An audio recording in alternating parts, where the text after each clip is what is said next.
Si tu m'as donné ta vie, je te donne la mienne. Dans le froid de la nuit, mon cœur t'appartient. Et quand la tristesse arrive, je sais tu es là, toujours près de moi. Bon mardi, bienvenue à votre émission La Victoire de l'amour. J'espère que vous allez bien ce matin. Comme on le fait tous les mardis, on rejoint notre amie Brigitte et l'homélie sera faite par notre ami l'abbé Stéphane Roy.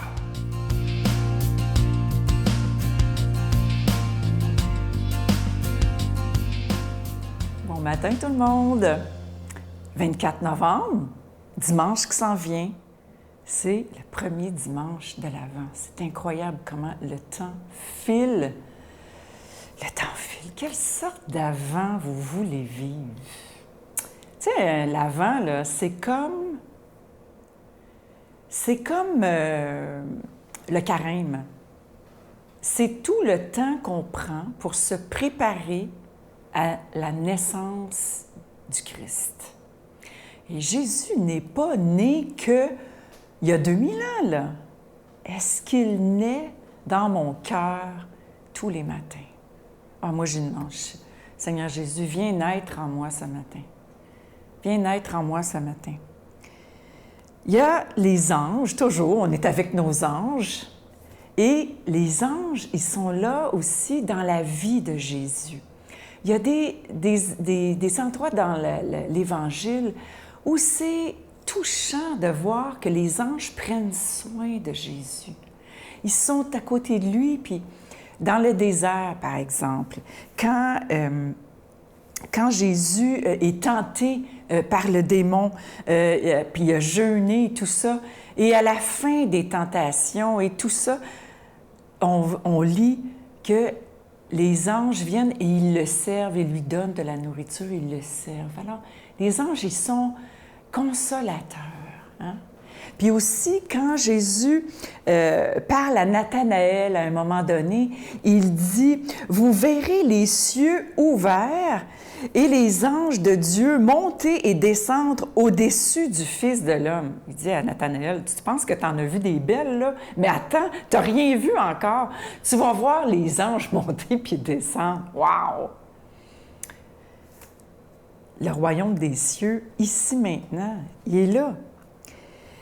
Il dit aussi, à un moment donné, « Crois-tu donc que je ne puis faire appel à mon Père? » Ça, il dit ça à Satan qui essaie de le tenter, « qui me fournirait sur le champ plus de 12 légions d'anges. » Non, ça, c'est quand il parle à Pilate. Quand Ponce Pilate lui dit, « Ouais, mais je pourrais... ne sais-tu pas que j'ai le pouvoir de te faire crucifier? » Le Seigneur lui dit, « Non, mais si ce pouvoir-là ne t'était pas donné, tu sais, j'aurais 12 légions d'anges qui viendraient me défendre. » Alors, le Seigneur, il sait, lui, que les anges, ils sont là. Ils sont là. Alors, Jésus, il est aussi dans la période de l'ascension, quand Jésus remonte au ciel après sa mort et sa résurrection, c'est aussi l'ascension. C'est un ange aussi qui annonce la résurrection du Seigneur aux 4 femmes qui viennent le visiter. Alors, les anges, ils sont ultra présents dans l'Évangile. C'est pas juste dans l'Ancien Testament ou des... Non, ils sont ici maintenant et ils sont là autour de nous. Ils sont vivants, comme le Seigneur est vivant en nous. Alors, préparons-nous là, à rentrer dans l'Avent avec le Seigneur et ses anges. Amen. Notre Père qui es aux cieux, que ton nom soit sanctifié, que ton règne vienne, que ta volonté soit faite sur la terre comme au ciel. Donne-nous aujourd'hui notre pain de ce jour. Pardonne-nous nos offenses comme nous pardonnons à ceux qui nous ont offensés. Ne nous laisse pas entrer en tentation, mais délivre-nous du mal, car c'est à toi qu'appartient le règne, la puissance et la gloire pour les siècles des siècles. Amen. L'heure n'est-elle pas venue pour les chrétiens de se réapproprier l'Évangile et de faire rayonner la présence du Christ dans le monde? Pour une révolution spirituelle du Père Michel Marie, les 13 commandements de l'urgence évangélique, disponibles dans toutes les bonnes librairies du Québec aux éditions Artege. Mon Père, je m'abandonne à toi. Fais de moi ce qu'il te plaira. Quoi que tu fasses de moi, je te remercie. Je suis prête à tout, j'accepte tout, pourvu que ta volonté se fasse en moi, en toutes les créatures. Je ne désire rien d'autre, mon Dieu. Je remets mon âme entre tes mains. Je te la donne, mon Dieu, avec tout l'amour de mon cœur, parce que je t'aime, et que ce m'est un besoin d'amour de me donner, de me remettre entre tes mains, sans mesure, avec une infinie confiance, car tu es mon Père. Encore une fois, je vous parle de ce magnifique cadeau du mois pour le mois de novembre. C'est une exclusivité de la Victoire de l'amour, l'Ange de Noël, collection 2020. Il est en épinglette, vous le voyez à l'écran. Il est absolument magnifique. C'est le plus beau qu'on a eu depuis le début. Il est d'une grande qualité. Il est orné de petits zircons. Il est déjà béni. Et je vous rappelle que vous le recevrez avec un don de 25 $ et si vous en voulez deux, avec un don de 40 $. Mais aussi, vous pouvez vous procurer, si vous le voulez. Il y a des gens qui demandent si le livre des anges, les anges messagers de Dieu est toujours disponible. Il est toujours disponible. Et comme je vous dis depuis quelques semaines, vous savez que c'est la période présentement des achats des cadeaux de Noël. Et cette année, en période de pandémie, pourquoi ne pas donner des cadeaux qui ont une valeur spirituelle aux gens qu'on aime? Parce qu'on en a besoin présentement, que ce soit justement le petit ange de Noël, que ce soit un livre, parce qu'on a le temps de lire présentement, évidemment. Alors, merci de tout cœur de ce que vous ferez pour la Victoire de l'amour. Je vous donne l'adresse. La Victoire de l'amour, case postale 120, succursale Boucherville à Boucherville, le J4B 5E6, je vous la redonne. La Victoire de l'amour, case postale 120, succursale Boucherville à Boucherville, le J4B 5E6. Également par téléphone, par carte de crédit du lundi au vendredi de 8h30 à 16h30 dans le 514-523-4433, 523-4433 ou sans frais le 1-888-811-9291, 1-888-811-9291 et aussi sur notre site Internet, le www.lavictoiredelamour.org. Alors, je vous rappelle le Petit Ange de Noël qui est orné de zircon et vous pouvez aussi toujours vous procurer mon dernier livre, Les Anges Messagers de Dieu. Je veux vous remercier de tout cœur de votre très grande générosité.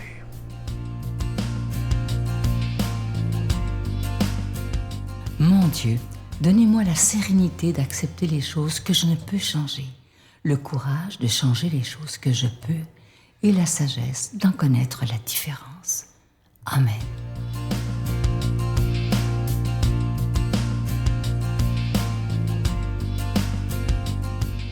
Bonjour à toi aujourd'hui, bon mardi matin. Évangile de Jésus-Christ selon saint Luc.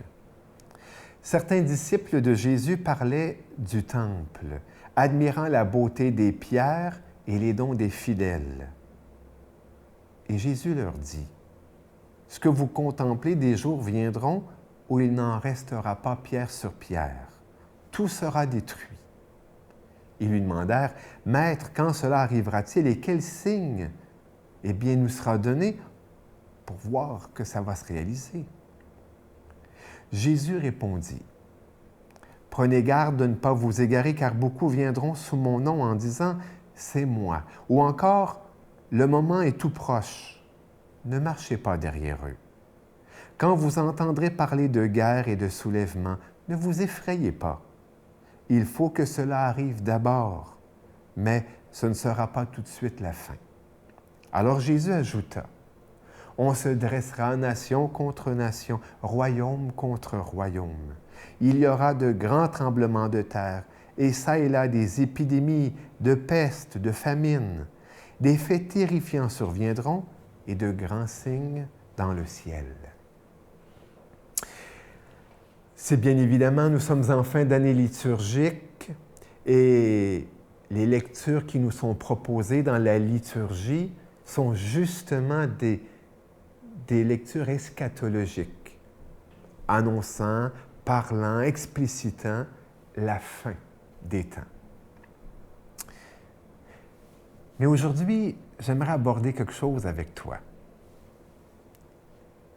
Et je l'amorcerai, j'utiliserai la figure du temple dont il est question dans cet évangile, puisqu'il en est question. Le temple, pour les Juifs, était un symbole. Bien sûr, il était en droit de culte, endroit de prière, lieu de recueillement, maison, érigé de pierre. Mais il était symbole. Symbole de la présence de Dieu au milieu de son peuple. Comme jadis, la tente de David pouvait l'être. Comme jadis, l'arche de Moïse pouvait l'être. Et l'être humain a besoin de symboles. Mais Jésus, qui veut nous conduire dans une religion, une relation à Dieu, intériorisée, comprise, nourrissante, aime parfois shaker le cocotier. Et d'ailleurs, c'est ce qu'il fait en annonçant que ce symbole majestueux, il n'en restera pas pierre sur pierre. C'est tout un tremblement de terre, ça, mes amis. Eh bien, je sais que certains d'entre vous avaient remarqué que dernièrement, je ne bénis plus nécessairement en faisant le signe de croix. C'est qu'aumônier de prison, tu sais, eh bien, je vis mon ministère, ma relation avec les prisonniers en m'adaptant à eux. Et je ne te cacherai pas que très souvent, lorsqu'ils me demandent de les bénir, je ne leur fais pas un signe de croix comme ça, qui souvent pour moi, et même pour eux, pourrait paraître comme un abracadabra, comme si j'étais dans un rôle de magicien. Voulant être plus signifiant, je leur mets souvent la main soit sur le front ou sur l'épaule, et puis j'évoque le nom du Seigneur. De toute façon, bénédiction ne veut pas dire tracer un signe de croix, mais bénédiction, dire diction du bien, souhaiter du bien, dire du bien. Récemment, lorsque je termine nos rencontres, tu as sans doute remarqué que je bénis en élevant les mains ou une main. Elle veut être signe de « je suis là avec toi ». Et tu sais, c'est ce que Jésus a fait quand il est parti à son ascension, et c'est ce que Saint Luc nous rapporte au chapitre 24, verset 50. « Puis les amenant jusqu'à vers Béthanie et levant les mains, il les bénit. » Sache que tu es béni. Et c'est justement mon désir en te souhaitant une pleine, abondante, copieuse bénédiction sur toi, sur ta vie et sur tous les tiens. Au nom du Père et du Fils et du Saint-Esprit. Amen. Je vous salue Marie, pleine de grâce. Le Seigneur est avec vous. Vous êtes bénie entre toutes les femmes, et Jésus, le fruit de vos entrailles, est béni. Sainte Marie, Mère de Dieu, priez pour nous pauvres pécheurs, maintenant et à l'heure de notre mort. Amen.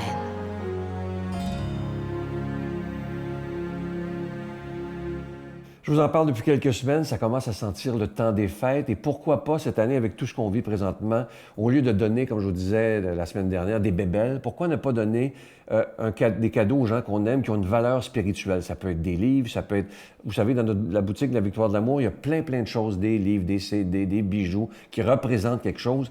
Et en faisant cela, bien, vous aidez aussi le ministère de la Victoire de l'Amour parce que vous savez que depuis bientôt, ça fait comme pas mal de mois qu'on est dans cette pandémie-là. On ne l'a pas eu facile, mais moi, je continue de vous faire totalement confiance. Et si vous décidez de faire des cadeaux spirituels, bien, vous allez faire plaisir à des gens, donner un cadeau qui a du sens et vous aiderez en même temps la Victoire de l'Amour. Et en plus, vous recevez un reçu d'impôt. Fait que vous êtes gagnant de tous les côtés. Je vous souhaite une très, très belle journée. Je vous dis à demain. Bye.